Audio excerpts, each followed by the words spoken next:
the Roman and Greek historians, but also the Arab historians, like al-Masudi, for example, the Herodotus of the Arabs, they called him. He talked about tales of these tunnels and chambers beneath the Sphinx, that there were rooms beneath the Sphinx that then led out to like 3 different tunnels. You have a number of other Arab historians from as far back as like 600 AD that have stories of getting into the pyramids and then getting lost in tunnels and chambers beneath them. Jeez. And yeah, I mean, there's a lot of these. You hear these stories of like the Hall of Records, right? The people like Edgar Cayce, the American psychic in the 1940s, who Edgar. Have you heard of Edgar Cayce? Yes. You must have. Yeah, he would fall into these trance-like states, and he'd have these visions. He's called like the sleeping prophet, they would call him, or he's like one of the Americans' psychic.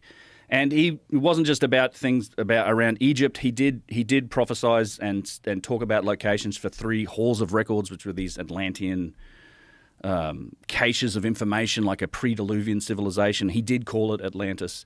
They've been looking to try and find his halls of records, and they've been trying to verify the Cayce's predictions. One in particular that they have been chasing down is the famous Hall of Records, which he said was beneath the paws of the Sphinx.